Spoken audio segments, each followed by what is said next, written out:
Dovremmo essere in diretta.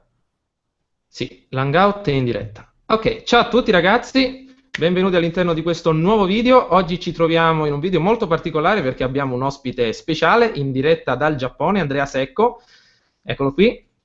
Ciao a tutti ragazzi, grazie Edward intanto per avermi invitato qui sul tuo canale, poi volevo intanto farti i complimenti perché fra tutti i gameplayer italiani che conosco sei l'unico che riesce a scandire 300 parole nell'arco di un minuto quando fai i tuoi commenti. E poi volevo salutare anche tutti quelli che ci stanno seguendo in questo momento in diretta, che in Italia so che è mattina, mentre qua in Giappone è già praticamente notte ormai, quindi vi saluto tutti e vi ringrazio e sono a vostra disposizione, insomma, per rispondere alle domande che volete farmi sul Giappone o su quello che volete voi. Infatti, nell'ultima parte del video vedremo poi dedicare un 20 minuti così alle domande più interessanti diciamo, del video.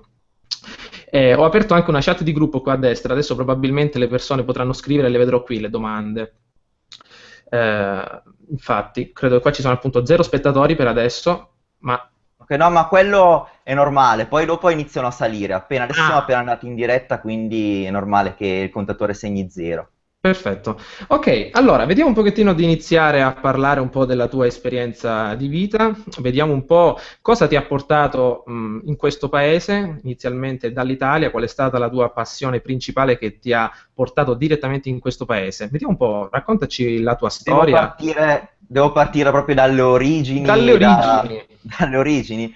Ok, allora io sono di quella generazione che è cresciuta con i programmi della Jalapas, non so se ti ricordi Sì, Maggie sì. Goldman. Il primo, quindi non tanto, seguivo anche gli anime, queste cose qua, però non ero particolarmente appassionato di anime. Diciamo che mi piacevano quelli che piacevano un po' a tutti, quelli che trasmettevano su Italia 1, su NTV in quegli anni, però particolarmente mi facevano molto ridere i programmi della Jalapas e quando io ero bambino ce n'era uno, il loro primo programma in TV fra l'altro, che si chiamava Mai Dire Banzai Mm. e che era quello ispirato a Takeshi Skystol e The Gamma, no? Due Sì, programmi sì. che similano un po' a Giochi Senza Frontiere. E sono stati quelli, diciamo, il mio primo contatto con il Giappone. È così che io da bambino ho conosciuto i giapponesi. E ovviamente mi sono fatto un'immagine un po' di follia, cioè vedevi questi pazzi che si massacravano, che godevano nel martoriarsi, e dicevi, vabbè lì, ma questi qua sono fuori come dei balconi, allora mi interessano, li voglio conoscere meglio. E da lì è nata la mia, non dico passione, perché all'inizio da bambino non è che fosse una passione, era un interesse, no? Una Poi la curiosità, diciamo. passione, esatto, una curiosità. Poi la passione è venuta negli anni successivi, perché da lì mi è venuta voglia chiaramente di informarmi, crescendo poi mi sono appassionato agli aspetti che caratterizzano la cultura giapponese e il popolo giapponese, no? Che c'è un popolo molto particolare da tutti i punti di vista, quindi ti attrae, più ti informi e più ti viene voglia Certo. di scoprire cose, di avvicinarti sempre di più. E quindi da questo input che mi è arrivato quando ero bambino ho iniziato questo percorso che mi ha portato al primo viaggio. Il E primo quando è viaggio che ho stato fatto precisamente? Cioè, nel senso, quanti anni avevi quando hai fatto questo Guarda, primo viaggio? appena ho smesso di andare a scuola e ho avuto modo di mettere da parte un po' di soldi lavorando, quel tanto che bastava per partire, no? Allora, avevo 19 anni se non sbaglio, quindi siamo nel 2008, era fra la fine del 2008 e l'inizio del 2009, ero Ho andato per 3 anni. capito. Ma Quello è quindi stato il tu primo hai contatto. fatto, diciamo, hai terminato il diploma e dopo sei partito immediatamente per il Giappone. No, Eh, allora io ho smesso di andare a scuola l'anno prima di diplomarmi perché volevo, diciamo, iniziare a lavorare. Lo so che è una pazzia che io personalmente rifarei, ma non consiglio di fare a nessuno. Ho ho smesso capito. di frequentare praticamente un anno prima di diplomarmi, appena sono diventato maggiorenne, appena ho avuto la possibilità di seguire, diciamo, il sogno che avevo all'epoca, che era di avviare una mia attività eh, su cui vabbè non mi dilungo perché sennò andiamo a parlare di tutt'altro, però appena ho smesso appunto di frequentare la scuola e ho iniziato a lavorare ho avuto modo quindi di mettere da parte i miei risparmi, sono subito partito e devo dire che mi sono innamorato in tutti i sensi la prima volta che sono andato in Giappone. E quindi quello è stato poi, di nuovo l'inizio di una serie di viaggi, di esperienze, di sogni, anche di delusioni, di colpi di fortuna. C'è stata tutta una serie di cose che mi ha portato poi ad avvicinarmi sempre di più e a conoscere quella che poi oggi è mia moglie, a mettere su famiglia in Giappone e a trovarmi qua oggi, insomma. Ma qual è stata la tua prima città? Cioè, nel senso, in quale città sei andato per prima? A Tokyo direttamente? Durante il mio primo viaggio? Sì, No, allora, la prima città che ho visitato è stata Kyoto. Kyoto. Che impressione ti ha fatto? Kyoto che è...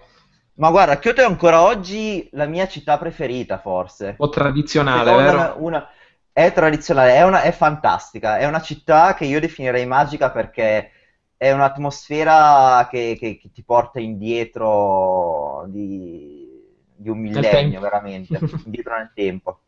Tu sai che Kyoto è stata una delle poche grandi città giapponesi che non è stata soggetta ai bombardamenti durante la seconda guerra mondiale Gli è rimasto e un pochino i intatto tutto. quartieri, le case tradizionali che ci sono ancora così come apparivano prima della guerra, no? Quindi tu ti Certo. ritrovi immerso in un mondo che è straordinario. Non ci vivrei sinceramente perché è una città che non so come spiegarlo, è fantastica, ti affascina, ti cattura, ti ruba il cuore, però a viverci, non lo so, diventa un po' troppo noiosa, fra Ah, virgolette, ho capito. per quel Diciamo che è una momento. città un po' tradizionale, rimane un po' quell'atmosfera antica, Sì, è però una città storica, esatto, una città oh, tradizionale, infatti, bellissima.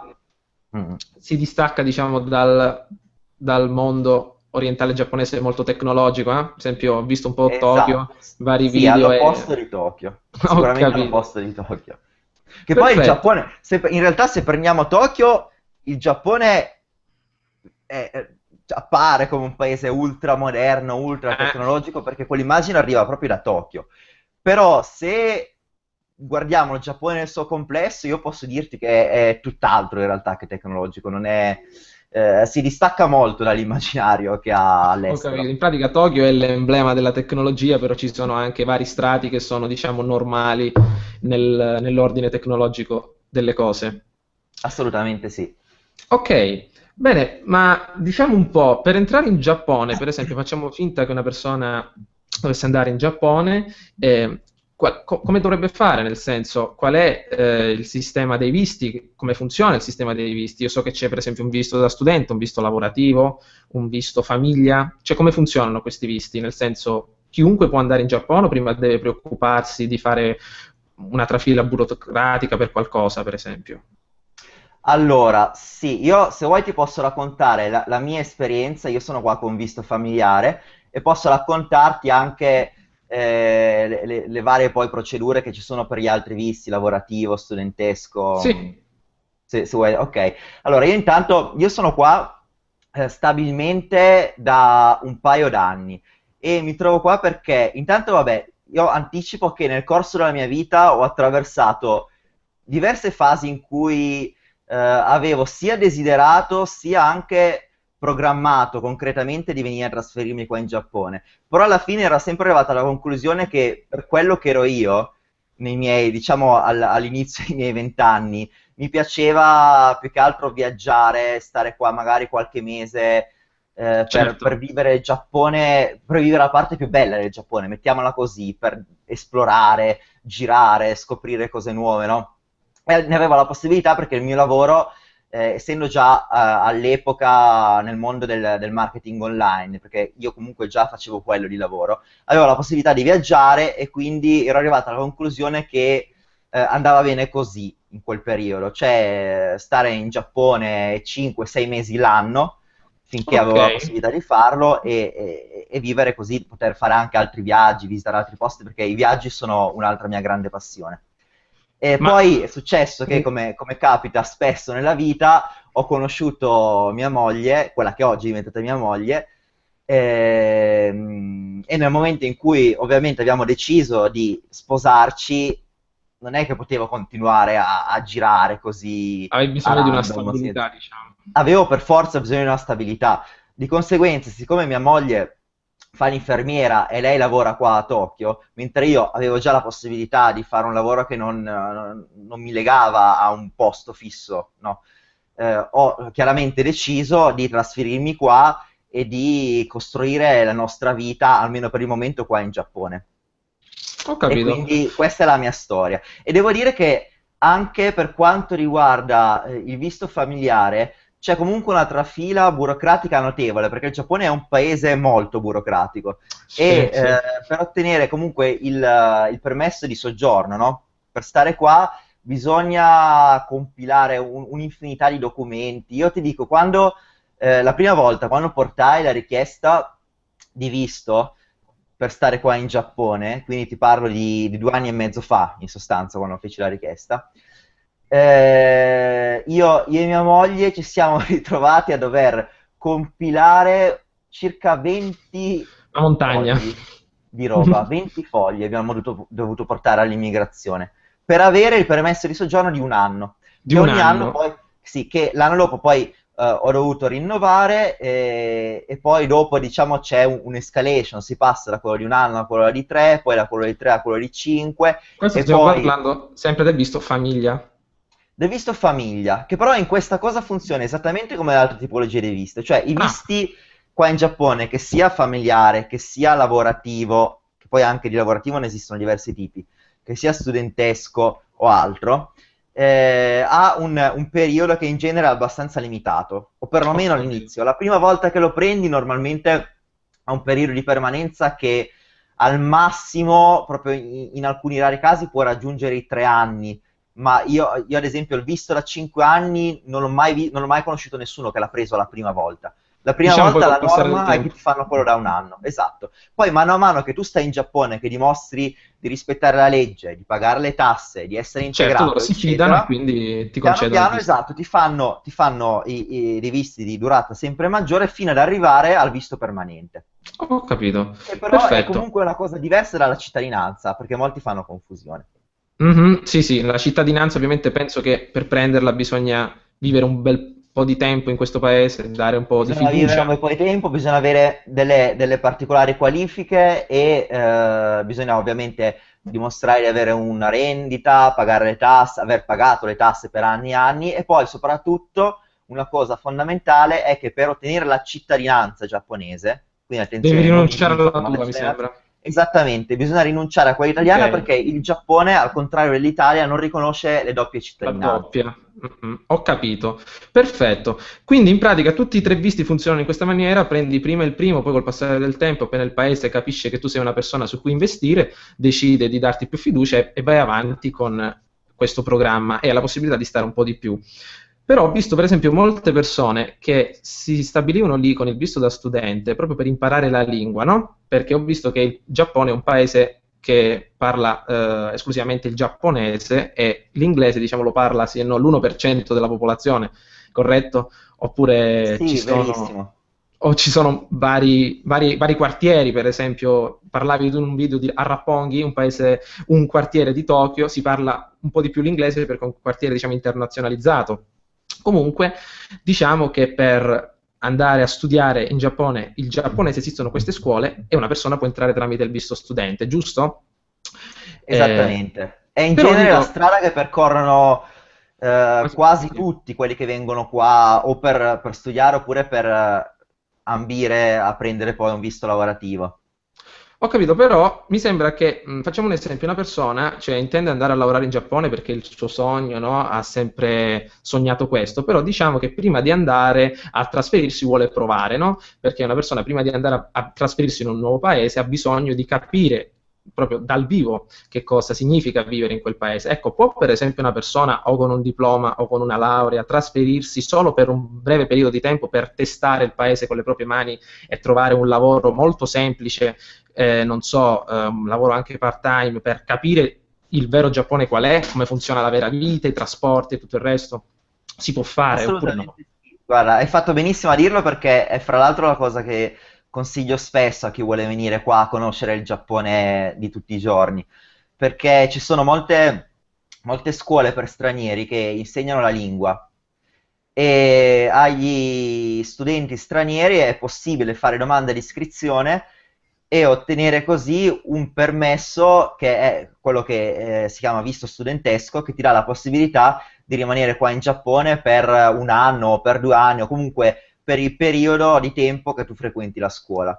E Ho questo capito. visto, fra l'altro, dà, come suggerivi tu, dà anche la possibilità di fare un numero limitato di ore di lavoro, fino a Che siano 28 ore settimanali. Quindi, 28, perfetto. esattamente, se tu vieni qua come studente di lingue in Giappone da straniero, col visto studentesco che ti fa la scuola in pratica, perché la scuola si occupa di sbrigare tutte le pratiche in questo caso, No, meno male. hai anche la possibilità di lavorare part-time e quindi di cominciare ad avviarti un po' nel mondo del lavoro, no? Ho Dopodiché, nel capito momento come in cui tu funziona. avrai terminato gli studi, avrai imparato il giapponese, non solo conoscerai la lingua, non solo ti sarai fatto tante amicizie e conoscenze, ma avrai anche i mezzi per capire un attimino se il mondo del lavoro qua in Giappone fa per te, se Oppure è no. veramente quello che vuoi e potrai decidere se rimanere oppure se tornare in Italia. Ho capito. Mentre vediamo un po' se per esempio possiamo dare un'occhiata anche al costo della vita in Giappone. Per esempio, facciamo conto una persona laureata, no, in Italia, decide di andare a trasferirsi in Giappone perché ha trovato magari un'offerta di lavoro che gli si addice. Diciamo, qual è il salario medio di una persona che dovrebbe avere per riuscire a vivere, diciamo, in Giappone da occidentale discretamente? Perché teniamo conto magari il costo degli affitti, il costo del cibo e magari anche di tutto il resto, dei trasporti. Qual è il costo della vita e qual è anche il salario medio di una persona che dovrebbe avere per vivere?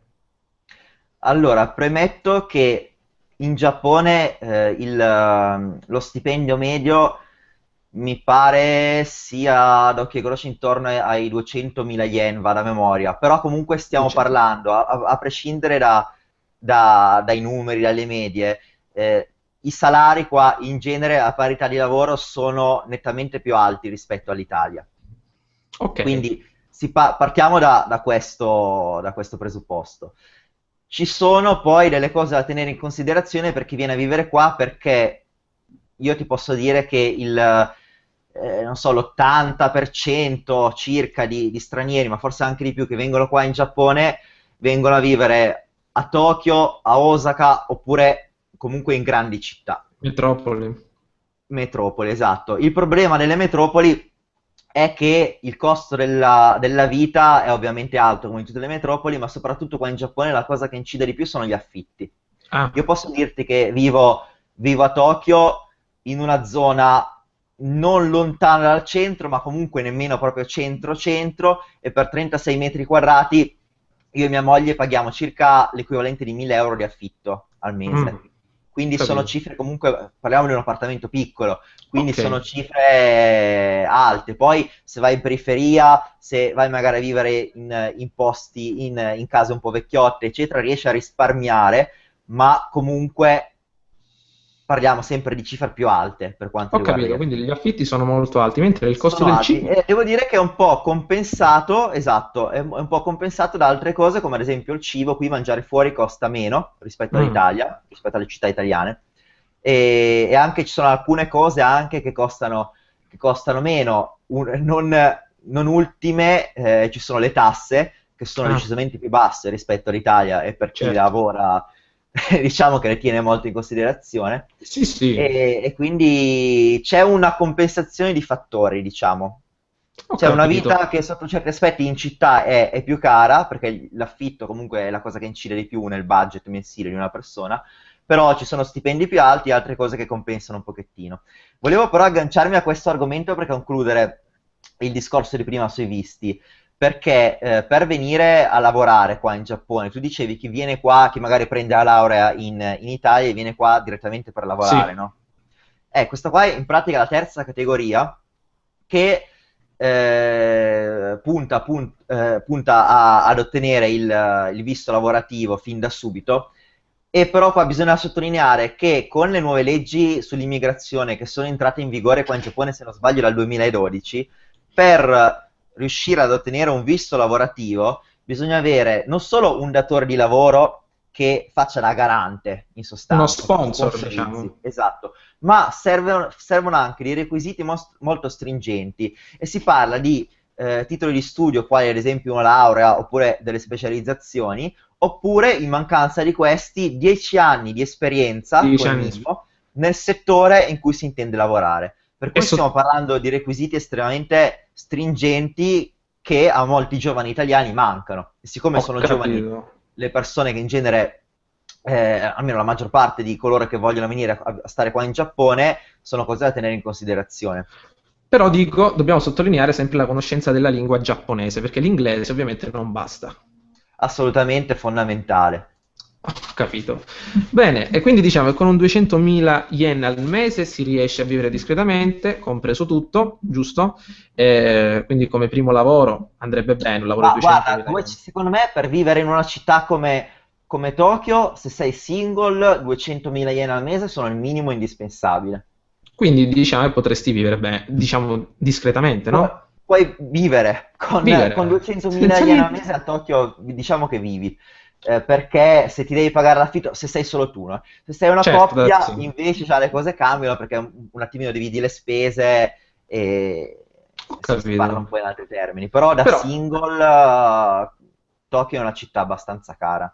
abbiamo dato già una soglia, un numero, così per esempio qualcuno già si può orientare, dai 200.000 in su, possiamo dire, Sì, sì, no? sì, sì, possiamo dire così, dai. Perfetto. Bene, e per esempio, io per adesso facciamo finta, sto studiando qui nella mia città ingegneria, no? Ma se per esempio una persona italiana dopo il diploma decide, no, io adesso voglio andare a studiare in un'università in Giappone, si può fare oppure no? Allora, sì, si può fare, è difficile perché, allora, intanto per prima cosa bisogna dire che le università giapponesi costano un botto, Più o meno quindi se non sei quanto fra, quelle americane guarda, non te oppure lo so, no? perché dipende tantissimo da dove vai a studiare, ci sono dei Mm. range che cambiano tantissimo, però io vi posso dire che normalmente costano comunque tanto, stiamo parlando di non è che ti paghi la tassa di 200 euro al mese e sei a posto, stiamo parlando di cifre decisamente più alte. Ho capito, più o meno E come in quindi tanto America. costano care. Costa sicuramente meglio studiare in Italia. Poi se sei uno fra i bravi e i fortunati che riescono ad ottenere una borsa di studio, perché ricordiamo anche che il governo giapponese ogni anno stanzia Dei delle soldi per... borse di studio per stranieri, compresi gli italiani, e quindi se si riesce, ben venga, Meglio. sono Ho soldi che capito. arrivano con i quali si può venire a studiare. Però in mancanza di quelli costa veramente tanto ed è difficile perché non ti trovi solo a dover affrontare tutte le serie di barriere che arrivano da trovarti in un paese diverso, in una cultura diversa, in un sistema Certo. scolastico diverso, ma ti trovi anche a dover prima imparare la lingua. Giusto, Quindi quindi in pratica un tutti cammino scogli, no? un po' lungo e un po' tortuoso. Sì, però comunque sia, se uno volesse intraprendere questo cammino perché è determinato e vuole farlo e ne ha anche le disponibilità economiche, la cosa che consiglio di fare e che si può fare è quella di venire qua in Giappone intanto come prima cosa a seguire un corso di giapponese in una scuola di lingue per stranieri. No, Imparare la lingua. questa cosa qua è accessibile a tutti. Sì, Dopodiché, nel momento in cui hai imparato il giapponese e certifichi la tua abilità linguistica, ti puoi iscrivere ad una Semmongakko, che in siamo pratica Semmongakko si chiamano, sì, sono delle specie di scuole professionali. professionali. Ok. Esatto. Ce ne sono molte anche, ad esempio, nel settore dei manga, degli anime, dei videogiochi, Sì, perché so che tanti, soprattutto magari i ragazzi che seguono il tuo canale, sono molto potrebbero essere, appassionati di videogiochi, quindi sì, potrebbero sì. essere interessati a lavorare magari nel mondo dei videogiochi, no?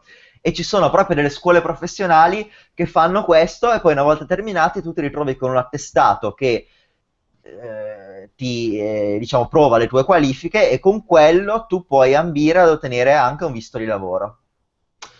Interessante perché mi è piaciuta questa cosa, perché ho guardato un tuo scorso video dove parlavi con una ragazza che aveva fatto questa avventura e si era iscritta a un corso, diciamo, professionale, però nella sezione, mi sembra, dei videogiochi, come stavamo dicendo. Esatto. E la cosa interessante è che, cioè io per esempio in Italia ho cercato un po' nelle varie sezioni, ma non c'è una cosa specialistica in questo settore, proprio videogiochi. Per esempio, io sono un appassionato di informatica, studio informatica in generale, la programmazione, ma non proprio questo, i videogiochi, magari come si crea la grafica, il personaggio e tutto il resto, proprio una cosa molto specialistica che c'è proprio in queste università qui ed è molto interessante, oltretutto. Esatto. Dico.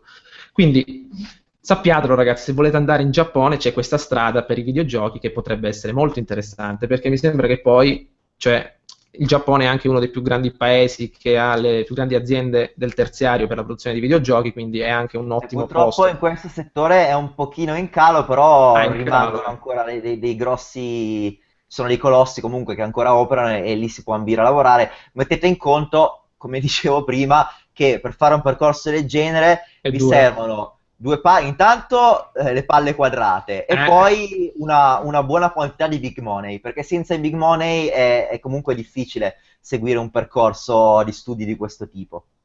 certo, perché ovviamente la tassa, diciamo, è alta. Bene, diciamo un Tu, po'. Edward, che di big money ne avrai parecchi con tutti i soldi che fai grazie al tuo canale, ad esempio, potresti Milioni, permetterti. nuoto nell'oro, zio Paperone. Bene, diciamo un po', abbiamo analizzato un po' le principali caratteristiche di questo paese. Vediamo un po', tu mi sembra che sei il fondatore ovviamente del sito italianjapan.net e organizzi delle gite che si chiamano Giappotour, no? Sì, più che gite, direi proprio viaggi, mi piace chiamarli viaggi da viaggiatori, non da turisti, perché l'idea mia di viaggio è quella di buttarsi nella cultura del posto, non Certo, quella di avere, che ne so, di guardare non solo so il se hai monumento presente e i basta. viaggi, quelli con la guida, con la bandierina che ti Sì, porta in sì, giro per fare le foto. No, questa qua è proprio l'idea di viaggio che mi piace di meno. viaggio per E viaggiatori, quindi. viaggio per viaggiatori che vogliono non venire a farsi la vacanza, ma camminare, scoprire la cultura, le cose, i posti, la gente, immergersi Nella cultura nel proprio paese, diretta. non fare i turisti. E diciamo, da dove ti è venuta l'idea, la passione per questa cosa, diciamo, per questa cosa dei viaggi? Come mai? Com'è nata? Allora, per quanto mi riguarda, io il mio sito che è italiajapan.net l'ho avviato nel 2011 all'inizio, vabbè, perché avevo avuto un'idea che mi era anche stata ispirata da una ragazza giapponese che avevo conosciuto all'epoca e ho iniziato comunque questo sito che poi è diventato un blog in cui raccontavo le mie esperienze personali, i miei viaggi, le mie scoperte qua in Giappone. E col tempo il sito è cresciuto piano piano, è diventato popolare e nel 2012, se non sbaglio, ho avuto l'occasione di incontrare un tour operator italiano, Ho capito. un tour operator che appunto quindi di lavoro organizza viaggi, e Marco Togni, non so se Sì, immagino che sì, lo sì. conosci perché se conosci il Giappotour conoscerai sicuramente anche lui, con cui appunto ho preso i contatti in quell'anno e insieme ci siamo messi a parlare di tutte quelle che sono le nostre idee di viaggio, come dovrebbe essere un'esperienza in Vi siete un Giappone per una po'. persona Sì. che ci si trova per la prima volta. E ci siamo trovati su tutto perché eravamo tutti degli appassionati. Io ero un appassionato di viaggi e di Giappone. Marco, anche lui aveva fatto tantissimi viaggi in questo paese e questo tour operator che si chiama Blueberry Travel, che è quello con cui tutt'oggi organizzo il Giappo Tour, è fatto da ragazzi, un tour operator sardo, ed è fatto da ragazzi che veramente hanno iniziato a fare questo lavoro per pura passione, non Ok, perché così. sono partiti dicendo ci mettiamo a fare sto lavoro perché si guadagna, eccetera. Loro erano appassionati di viaggi, erano dei viaggiatori in prima persona e anche loro erano venuti in Giappone, dico loro, sto riferendo alla famiglia, perché in pratica è una famiglia che gestisce questo tour operator, Ah, e sono venuti in Giappone e hanno cambiato modo di vedere il mondo, perché il ho Giappone capito. li ha cambiati radicalmente. È successo a loro un po' quello che è successo anche a me la prima volta che sono venuto. E quindi ci siamo trovati su tutto, ci siamo messi a lavorare su questo progetto che all'inizio doveva essere una prova per coinvolgere le nostre community, la mia, quella di italiajapan.net e quella di Marco Togni, e che anche lui ha un sito che è molto frequentato e parla di Giappone. Sì, E quindi sì. abbiamo fatto questo tentativo, ha avuto successo e allora ci siamo messi concretamente a fare proprio una linea di esperienze di viaggio qua in Giappone tematizzate, anche ci sono i Jappotour più incentrati sulla cultura, quelli più Sì, incentrati sì, sulla parte moderna e anche quelli sui videogiochi, ad più esempio. Sai che... divertenti, Non ho capito, no? scusa. Diciamo quelli più incalzanti, no? Più divertenti dalla storia, sono un po' più tecnologici. Ma guarda, dipende perché io trovo molto appassionante anche la parte tradizionale del Giappone, perché comunque non sto parlando, quando dico tradizione, non parlo di, che ne so, andare nei musei oppure andare a studiare il Giappone in biblioteca, eh. Sto parlando comunque di immergersi nella parte tradizionale del Giappone, ma in prima persona, entrando in contatto con la gente, facendo delle esperienze fantastiche che sono tutt'altro che noiose, questo lo posso proprio garantire. Ok, E poi invece i viaggi, quelli più moderni, sono ad esempio più come quello che moderni, ecco. organizziamo insieme a Logicamente Jim, che è un tuo collega game player, no? Scommetto che molti lo Collega. conoscono fra quelli che ci Sì, seguono. sì. E con lui facciamo il Giappo Tour speciale di Tokyo Game Show, che facciamo ormai da 3 anni, e ci divertiamo un sacco perché siamo io e Jim insieme ci troviamo abbastanza bene, come magari si intuisce anche dai video che carico sul mio Sì, canale. sì. E siamo una bella coppia in questo senso, e quindi ci divertiamo un sacco e con noi si divertono anche i ragazzi che vengono nel Giappo Tour. Quindi diciamo ci sono viaggi per tutti i tipi, per quelli un po' più appassionati della storia, per quelli un po' più curiosi del mondo manga, anime, giochi, videogiochi, no? E anche insieme formano, diciamo, un mix per conoscere la cultura da tutti e due i punti di vista. Per Esatto, poi esempio, vabbè, io già che ci sono mi faccio la marchetta, se andate sul mio sito Italia Japan trovate comunque tutte le tipologie, cioè vedete cosa si fa nei rispettivi viaggi, c'è quello in cui magari passiamo un sacco di giornate a Kyoto, c'è quello in cui invece siamo sempre a vedere le cose più otaku, gli anime, i manga, i videogiochi, insomma per tutti i gusti. sì, sì, io infatti per esempio se dovessi scegliere preferirei andare a vedere un po' l'ambito tecnologico della città, diciamo un po', andrei a dare un'occhiata a queste fiere di videogiochi, queste cose un po' più moderne, capisci? Un po' Ti più... interesserebbe solo Tokyo in pratica, più che il resto Ma del non lo Giappone. so, vedrei, ma queste cose un po' più antiche, diciamo, non mi appassionano molto. Invece sono più per le cose Capito. tecnologiche. Per esempio, l'altro giorno ho scoperto su internet, per esempio, che in Giappone era stato inventato uno dei più veloci treni nel mondo, queste cose un po', questi capolavori di Ah, ingegneria, sì, sì, sì, il no? treno... non è un treno, è un aereo, perché non tocca Un guidare. aereo magnetico, mi sembra che sfrutta il magnetismo per levitare Esatto. sulle rotaie, cose del genere. Ecco, io sarei tipo più interessato a vedere questo lato del Giappone, mi divertirebbe di più, per esempio. Però non Diciamo, sottovalutare la parte tradizionale, perché molti dei ragazzi che vengono in viaggio con me e che partono magari, soprattutto i più giovani in genere, sono appassionati di videogiochi oppure ecco, di anime e manga, no? Ti posso sì, dire che 7 su 10 dei ragazzi che sono interessati solo a questo aspetto del Giappone, quando vengono in viaggio con me e vedono anche la parte tradizionale, nel momento in cui tornano in Italia mi dicono che gli interessa di più scoprire il Giappone più antico, il Giappone vero in sostanza, che non ovviamente. le cose a cui erano interessati prima. Quindi in genere c'è un cambiamento quando si viene qua in Giappone, almeno quando i ragazzi vengono in giro con me, perché io tendo anche un po' magari a catturare l'attenzione di quelli che sono più appassionati a queste cose di cui abbiamo parlato fino adesso, per poi cercare di fargli scoprire anche tutta l'altra parte del Giappone, no? Ho E in capito. genere ci riesco, quindi magari, chi lo sa, potrebbe capitare anche a te. Sì, sì, può essere perché, ma chissà, magari. Cioè, alla fine la cosa che a me è sempre piaciuta di questo paese è la super tecnologia, no? Questo fatto che loro sono, diciamo, molto più avanti in certe cose. Questo mi ha sempre attirato, anche un po' anche il mondo dei videogiochi, ma più questo fatto delle super tecnologie, no? Questi grandi, enormi grattacieli che resistono alle oscillazioni della crosta terrestre, no? Sono progettati apposta per navigare nelle fondazioni ma non crollare, cioè tutti E questi che capolavori di, oscillazioni! tutti questi Sai che capolavori di io ero, ingegneria. ero qua in Giappone nel 2011 quando c'è stato il terremoto, Ah, quello sì, che sì, ha causato un giusto. po' il mega tsunami, no?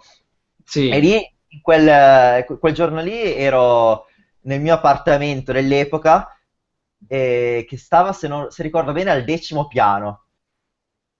E ricordo che mi sono proprio cagato in mano Mamma mia. da quanto ballava quel palazzo. Ero già abituato ai terremoti perché qua a Tokyo, ma in tutto il Giappone in generale, sono un fenomeno abbastanza frequente, quindi se ci stai un po' di tempo non ti stupisci più quando arriva una scossetta.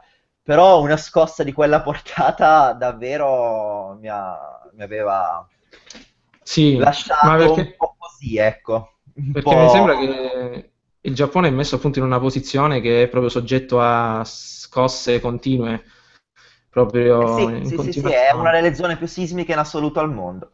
Ho capito. Ecco, infatti, dico, queste cose, questi capolavori di ingegneria, dico, mi sono sempre piaciuti, io dico, vorrei andare a visitarlo proprio anche per questo motivo.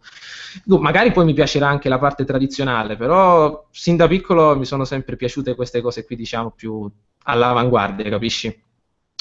Eh, comunque, diciamo, Sì, deve ma essere stato... anch'io all'inizio ero affascinato più dal lato moderno, che dal Ecco. lato tradizionale. Poi ho Poi, subito un ovviamente, uno che fa sorta di esperienza cambiamento. si, cioè, dà un'occhiata anche ad altro, diciamo. Prima fa quello che si aspetta e dopo dà un'occhiata anche ad altro. Comunque, diciamo, deve essere stata un'esperienza terrorizzante, no? Questo fatto qua che hai raccontato tu del Ah, terremoto, io no? in quel momento lì credevo di essere già Di morto. essere, Perché mamma mia. io, ti dico, ai terremoti ero già abituato, perché ero già stato un anno e mezzo in Giappone all'incirca quando c'è stata quella cosa lì. Però nel momento in cui il palazzo in cui mi trovavo ha iniziato a ondeggiare, ma io ti parlo di, non so come, è difficile descrivere a parole, ma io se provavo a stare in piedi in casa mia, non riuscivo a stare in piedi da quanto ballava quel palazzo. Ho capito. E è ovvio che in quel momento lì mi sono autoconvinto che nemmeno una struttura antisismica avrebbe mai potuto reggere una cosa del genere. E nemmeno avevo idea di cosa fosse, perché io un terremoto così potente non l'avevo mai vissuto in vita mia. Anche perché è stato, credo, mi pare il secondo terremoto più forte della storia Del- dell'umanità, quindi ti lascio immaginare. Ma Però appunto in veramente... quel momento io ero convinto proprio di schiattare e non so, e tra l'altro quella scossa non è che è stata una scossa forte, ma normale, di un attimo, è durata 4 minuti e mezzo.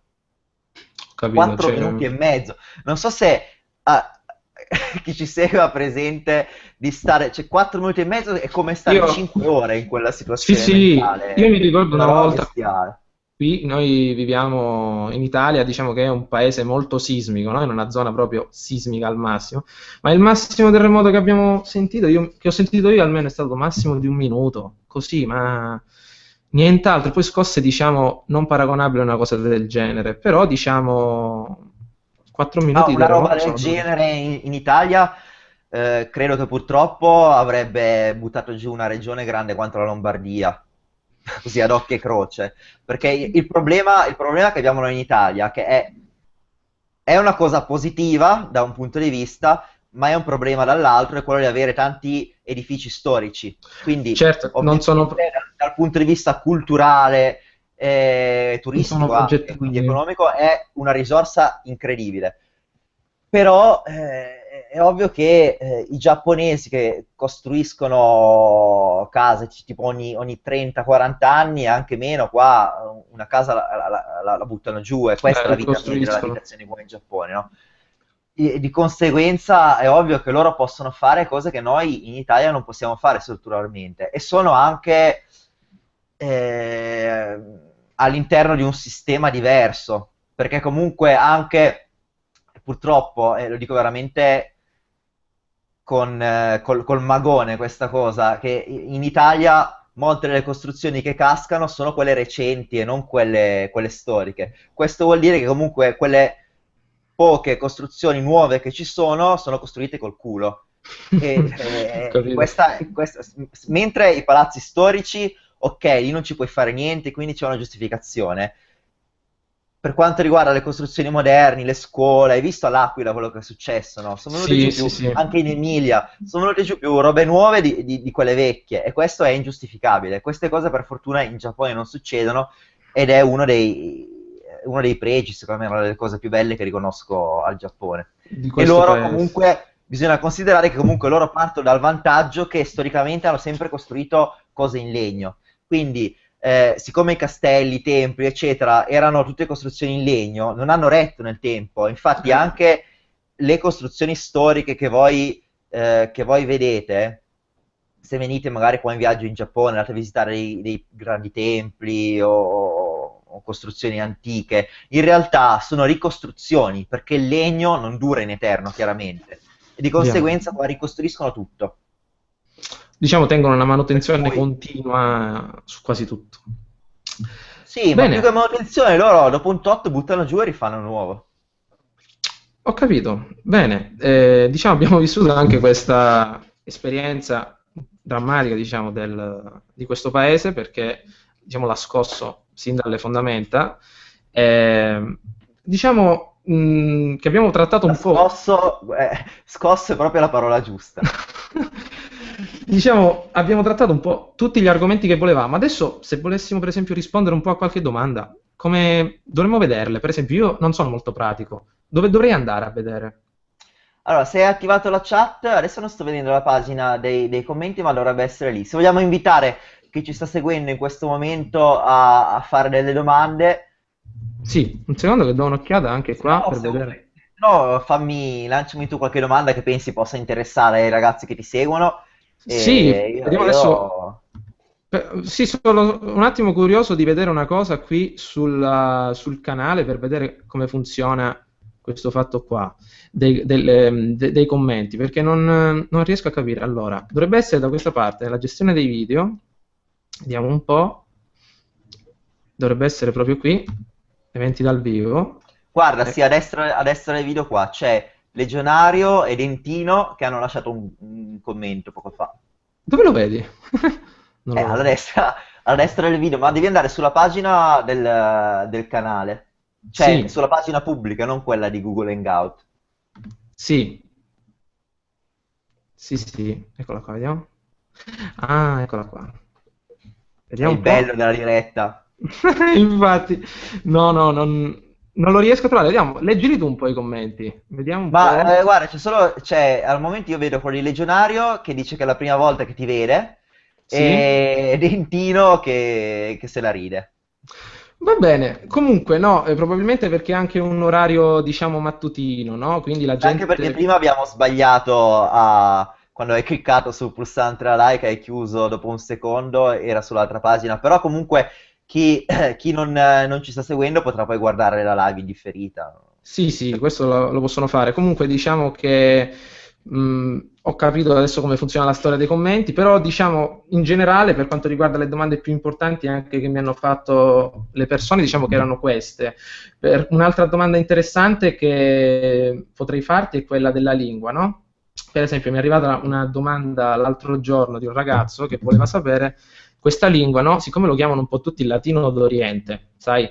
Cioè, quali sono le sue principali difficoltà per un italiano e come potrebbe iniziare da autodidatta a studiare? Perché lui vorrebbe andare, per esempio, a studiare in Giappone, come hai detto tu, però è consigliabile almeno sapere le basi, i due alfabeti principali. Diciamo, come potrebbe approcciarsi uno allo studio? Per esempio, non so, eh, potrebbe comprare qualcosa oppure seguire qualche corso? Come potrebbe uno iniziare da zero proprio a imparare questa lingua? Guarda, in realtà Latino dell'Oriente, sinceramente, è la prima volta che lo sento in vita mia. No, ma sai Però... perché? Perché siccome i giapponesi mettono il verbo alla fine della frase, no? In Giappone, nella vecchia Roma, il Ah, per latino. questo motivo dici? Sì, sì, sì, è così, Non perché so, in pratica. è una cosa nuova anche per No, me. no, No, in pratica è comunque, quello questo. che consiglierei a chi vuole appunto iniziare a studiare il giapponese è quella proprio di partire da autodidatta, magari comprandosi, non so, la grammatica della OEPLI, oppure, ma ci sono, se si mastica già un po' l'inglese, è meglio acquistare qualche volume in inglese perché ci sono libri di maggior qualità e c'è maggior scelta. Però anche rimanendo sull'italiano c'è comunque il corso dell'OEPLI che è tutto sommato abbastanza buono. E poi quello che consiglio io, prima di venire in Giappone a studiare lingue in una scuola, è di impararsi a memoria almeno l'alfabeto sillabico giapponese, i due alfabeti sillabici, il Hiragana e katakana katakana, e no? l'hiragana, e anche imparare un pochino le basi di grammatica. Questo perché lo dico? Perché eh, in genere le scuole di lingue giapponesi partono abbastanza spedite e danno poco spazio alla memorizzazione dell'alfabeto. Quindi, tipo, magari l'hiragana e il katakana viene trattato in 2 giorni e poi si passa subito ad altro. Quindi, se tu quando arrivi qua in Giappone, anziché Sì, è perdere, cioè, capisci, no? vero. Anziché perdere tempo a doverti ancora mettere lì a imparare delle cose a memoria, no? Se hai la possibilità di buttarti immediatamente sulla grammatica, Perdi parti tempo, avvantaggiato giusto. rispetto agli altri. Quindi se tu tutto quello che puoi impararti a memoria, se te lo impari in Italia prima di partire è meglio. Tanto alla Perché fine sono due belinate, cioè si tratta di impararsi a memoria 50 caratteri e ti metti lì una settimana, te li studi bene. ripetendoli poi tutto il giorno, diciamo, diciamo, ripetendoli continuamente, scrivendoli in continuazione, poi uno alla fine li impara e li riconosce subito. Ma sì, è proprio una questione di sbatterci, di perderci Mnemonica, del no? tempo. Stai lì, ti metti lì, scrivi, scrivi, scrivi, ripassi tutti i giorni e nel momento in cui li hai imparati a memoria sei a posto e quando arrivi qua in Giappone e inizi a studiare a scuola parti 3 passi avanti agli altri. Certo, quindi diciamo che è una cosa fondamentale conoscere. No, perché io per esempio mi sono appassionato a questo paese, no? Diciamo all'inizio anche per la lingua, no? Perché vedevo questi caratteri scritti, no? Nei giornali, anche nei telegiornali ogni tanto, eh? Dicevo, ma chissà che cosa vogliono dire quelle cose. Poi il piacere di dover scrivere una cosa, diciamo che poi nessuno qua da queste parti riesce a comprendere, no? È interessante, tipo tu vedi un kanji e dici, ma che cosa significa quello? Cioè non proviene dallo stesso ceppo nostro, non è che usano lo stesso alfabeto nostro, delle lingue europee, che tu più o meno riesci a capire l'inglese, no? È completamente diverso, quindi ti affascina un po' riuscire a capire quella cosa lì, che cosa significa, no? Quell'ideogramma, giusto? Quel Sì, sì, kanji. assolutamente. Ma immagino che soprattutto gli appassionati di manga che hanno voglia Anche, di anche. magari di essere in grado di leggere gli originali anziché dover comprare e aspettare ovviamente che escano poi tutte le traduzioni in italiano, beh, sapere la lingua è una cosa che è bello e piacevole e è utile sempre. A Diciamo che poi prescindere da sarà come anche, andrà a fare, le lingue servono sempre. anche utile da qualche altra parte, perché diciamo è una lingua, il Giappone essendo la terza economia del mondo, è Beh, sì, ugualmente utile. sicuramente. Anche in Italia conoscere il giapponese è comunque una cosa che ti aiuta a trovare diversi sbocchi lavorativi. Certo, ovviamente sempre in ambito turistico, per esempio anche le traduzioni, come dicevi tu nei vecchi video che hai Turistico, fatto. traduzioni, videogiochi, ci sono diversi settori. Ho capito, perfetto. Io adesso vedo anche che il numero degli spettatori sta aumentando, forse perché, non so, a scuola ci sarà la pausa pranzo, no? Tutti si Se vuoi far collegano. salire lo share, non so cosa devo fare, mi devo spogliare. No! No, forse li faccio scappare così. No, no, no, è un po' l'orario, diciamo. Comunque, diciamo che era l'unico orario possibile per, diciamo, tutti e Sì, due. purtroppo col fuso giapponese le 8 ore che ci separano sono Eh, drammatiche. comunque, no, comunque hai detto che lo vedono in differita le persone, no? Anche dopo un po' di ore si può già vedere anche ottimizzato al massimo il video, se non sbaglio. Sì, ma subito, appena terminiamo la live, dovrebbe essere subito disponibile per essere rivisto. Poi io lo spammerò anche sulla mia pagina, un po' in giro, quindi Ok, cerchiamo di far venire gente. perfetto. Ah, ho trovato le domande. Perfetto. Allora, immagino. Allora, non ti sento più. Non ti sento più.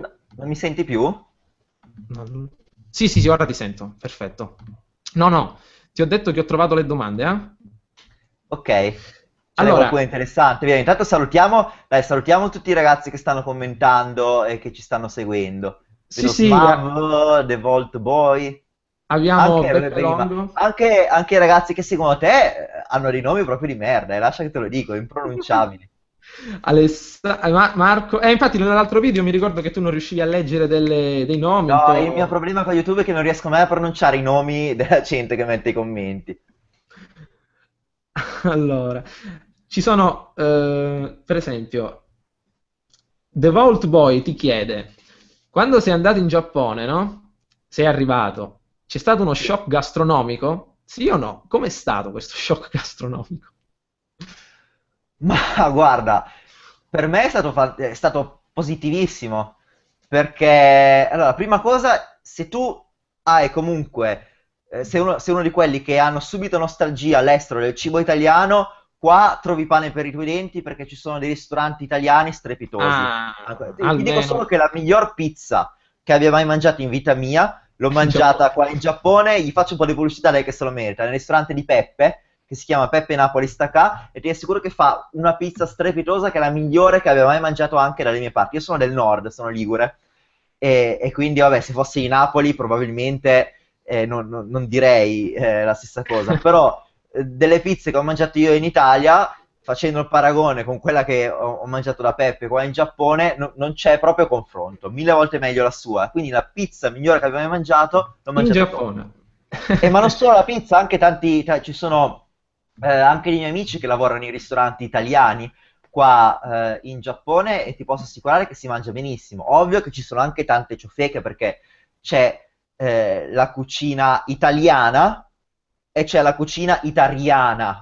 Italiana. C'è quella vera e quella finta, no? Quella finta, vabbè, lì è un discorso a parte, ci puoi trovare di tutto, ma quella vera ti assicuro che si trova ed è strepitosa.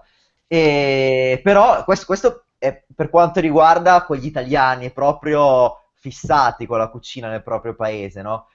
Però se invece sei una persona che si sa adattare, io ti assicuro che trovi delle cose straordinarie. Non a caso tantissimi cuochi, mentre una volta andavano in Francia a studiare, adesso sempre di più stanno cominciando a venire a studiare cucina in Giappone, perché è uno dei paesi con la più grande varietà, la più grande cultura del cibo che ci siano al mondo.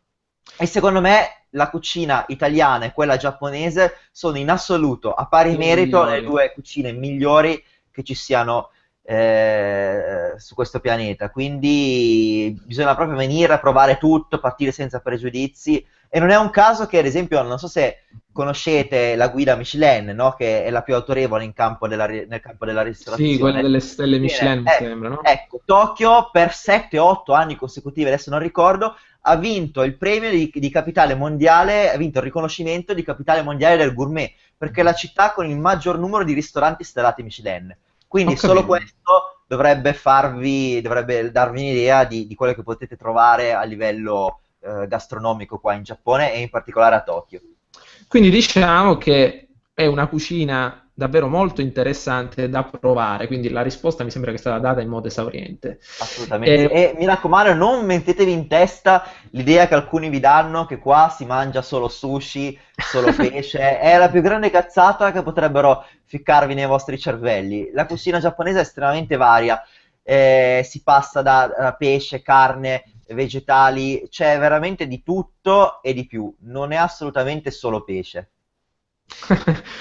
Bene, abbiamo anche SMAV1202 che ci dice qual è il periodo migliore per visitare il Giappone. Il Giappone è sempre bello perché è speciale in ogni stagione, anzi, una delle caratteristiche che rendono ancora più unico il Giappone è la netta divisione che c'è fra le stagioni.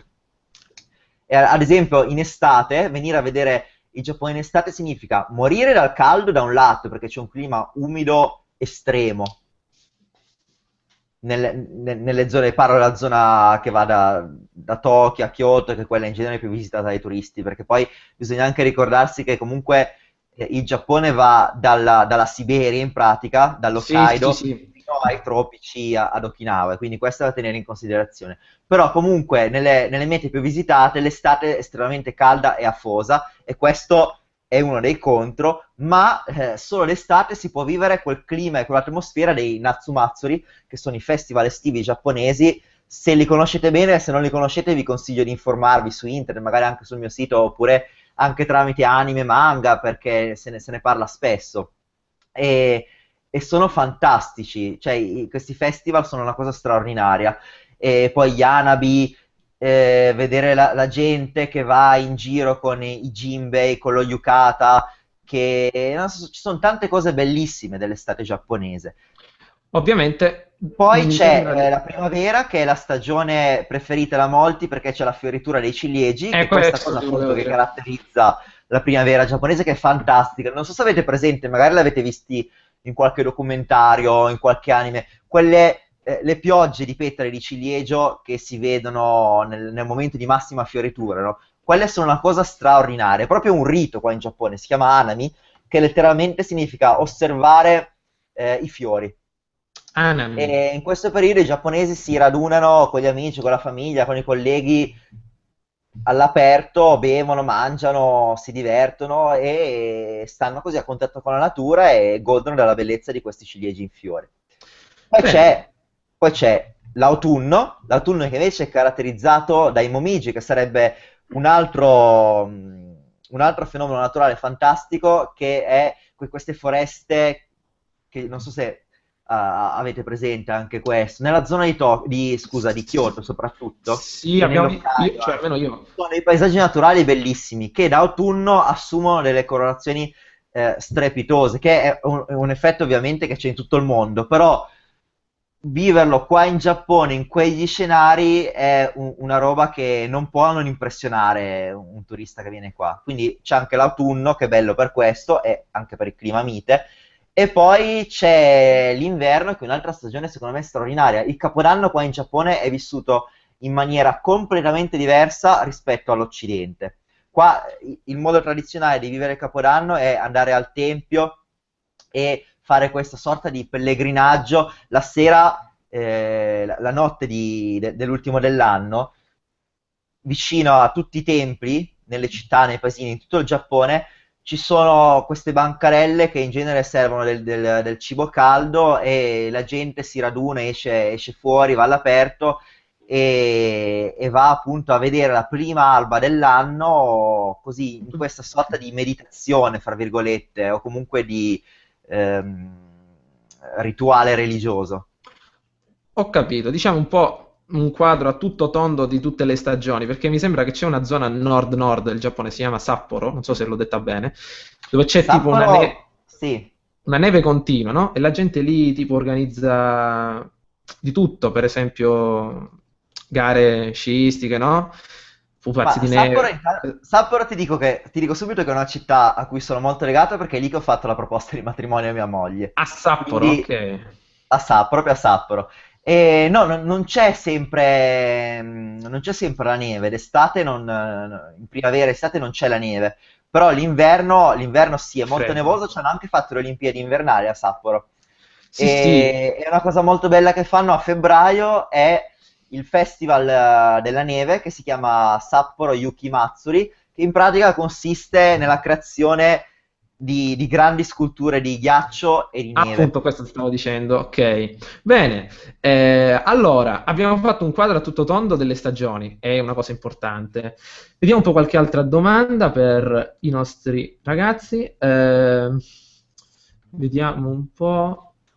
Ah, c'è per esempio un ragazzo che dice: è vero che il Giappone è molto pulito, Bionic Mu. È vero? Ma più dell'Italia sicuramente. Molto pulito, quindi molto preciso. Più dell'Italia sì, senza dubbio.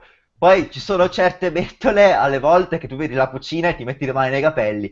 Però, no, vabbè, per quanto riguarda il pubblico, le strade, i bagni pubblici soprattutto, c'è un livello di ordine e di pulizia che in Italia ci sogniamo. Però anche qui sono esseri umani i giapponesi, e so che molti hanno l'immagine un po' dei robot, però sono esseri umani, quindi anche qui ci sono le zone più pulite, le zone meno pulite, soprattutto in grandi metropoli come Tokyo, in cui ci sono 20 milioni di abitanti schiacciati qua, è ovvio che trovi quello tutto pulito, perfettino, ordinato, e quello che invece è lo scrosone, zozzo, come logicamente Jim, che puzza e fa schifo, insomma. Ok, abbiamo dato un po' un'altra, diciamo. Salutiamo Jim che ci sta seguendo. Ci sta seguendo Jim? Bene, salutiamolo. Stavo guardando, io mentre stavo leggendo un po' le domande per scegliere anche quelle più interessanti, visto che abbiamo poco tempo. Eh, Un'altra domanda di Antonio Rusciano è: come vedono noi europei i giapponesi? Come li vedono? Mm, Bella questa domanda qua. Per esempio, Mi non lo so, un piace. expat come riesce a integrarsi nella società, cose del genere. Allora, io premetto che i giapponesi non vedono gli europei, perché i giapponesi non hanno nella loro testa un concetto di europeo. Per loro esistono due tipi di straniero. C'è lo Due- straniero asiatico, quello che arriva dalla Cina, dalla Corea, comunque dai Sì, paesi sì, vicini al Giappone, e dall'Indonesia, lì, c'è sì. l'occidentale. C'è l'occidentale che generalmente è rappresentato dall'americano e poi è questo è lo straniero nell'immaginario dei giapponesi. È anche vero che se tu gli parli, ad esempio, dell'Italia, loro hanno un po' immagine, alcuni stereotipi dell'italiano, perché l'Italia è famosa per alcune cose, è famosa intanto a livello culturale per quanto riguarda l'opera, i monumenti, la storia, eccetera, e poi anche a livello gastronomico, sia per quanto riguarda il cibo che il vino, no?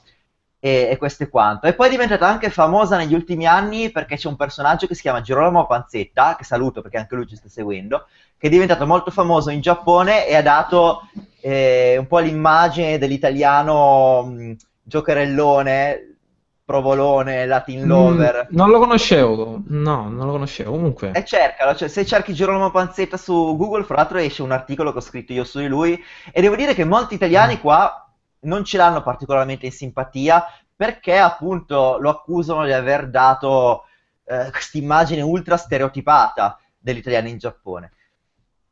Io in realtà credo semplicemente che abbia fatto il suo lavoro benissimo e che abbia in realtà fatto del bene all'immagine dell'Italia, perché anche se a noi italiani può dar fastidio il fatto di vederci rappresentati così, ai giapponesi quell'immagine piace. Gli piace perché loro, che sono così rigidi, così schematici, vedono in questa spensieratezza, stavo per dire spensieratazza, in questo modo di essere allegri, giocherelloni, no? Vedono quello che è uno stile di vita che per loro è un sogno e di diciamo conseguenza ci stimano e ci ammirano. una specie di, sì, sì, ho capito, di sogno, sì. Quindi Assolutamente sì. lo ammirano da questo punto di vista. Quindi Quindi hai io detto per ci sono questo due. non ho assolutamente nulla da criticare a Gerolamo Panzetta, anzi, abbiamo delle conoscenze in comune e tutti, anche se non ho ancora avuto il piacere di conoscerlo dal vivo, tutti quelli che l'hanno conosciuto me ne hanno parlato come una persona estremamente gentile, che ovviamente ricalca lo stereotipo dell'italiano perché quello è il suo lavoro, è quello che fa qua di mestiere in Giappone, però è una persona generosa, simpatica, gentile, disponibile e quindi io non ho proprio nulla da dire di negativo su di lui. Ho E capito, quindi l'immagine che hanno i giapponesi degli italiani è quella, in sostanza. ci sono queste due forme, se così possiamo dire, quella abbiamo detto occidentale, asiatico, occidentale, europeo, americano, quello che sia, e in particolare dell'italiano hanno questa visione, no? Questa visione utopistica del loro sogno irrealizzabile, giusto? Ma no, cioè, sono irrealizzabili e esagerato. Loro ci vedono come delle persone sempre felici, spensierate, allegre, e in questo riconoscono comunque un pregio, perché è una cosa che a loro manca. Ho capito. Bene, per quanto riguarda altre domande, non credo che ce ne sono altre, diciamo, di interessanti perché sono più che altro commenti, no? Di persone che vogliono essere salutate, eh, commenti alle tue Chi è che vuole essere affermazioni. salutato così posso non salutarlo? Perfetto, non lo salutiamo. E vediamo un po'. Sì, diciamo che abbiamo risposto un po' a tutto, abbiamo trattato tutti gli argomenti interessanti di questa giornata, no? Penso che abbiamo trattato un po' tutto, abbiamo speso anche un po' di tempo per qualche domandina, penso che possa bastare, diciamo. Possiamo passare ai ringraziamenti allora. Sì, sì, possiamo passare ai ringraziamenti allora. Posso fare dei saluti allora. Saluti, sì, sì, Allora, io tutti. ringrazio tutti, saluto mia mamma che non ci sta seguendo, ringrazio tantissimo Edward che è stato così gentile da invitarmi sul suo canale e mi ha fatto molto piacere perché chi mi segue sa che parlo di questi argomenti spesso, però in genere ne parlo con altre persone e non ho quasi mai l'occasione Di di essere parlare così intervistato. apertamente, Ecco. così in prima persona. E quindi ti ringrazio e niente, teniamoci in contatto, ci facciamo un aperitivo qualche volta. Va bene, magari Se qualche vieni qua in volta Giappone. sì, sicuro, appena posso, la prima cosa che faccio è. Niente, quindi io ti ringrazio anche a te per essere stato così esauriente nelle tue risposte, diciamo anche nella tua disponibilità di essere qui presente in chat, perché so che siamo appunto qui da un'oretta quasi e mezza, quindi ti ringrazio per il tuo tempo. Ehm, ringrazio, quindi appunto vediamo un po'. Aspetta un attimo che sistemo qui un po' tutto, ok. Niente, è un po' la mia prima live, quindi sono stato un po' impacciato, diciamo così, perché non riuscivo anche un po' a gestire le cose, comunque diciamo che è andata tutto Tranquillo, bene, non ti preoccupare, sei dato la grandissima. alla grandissima.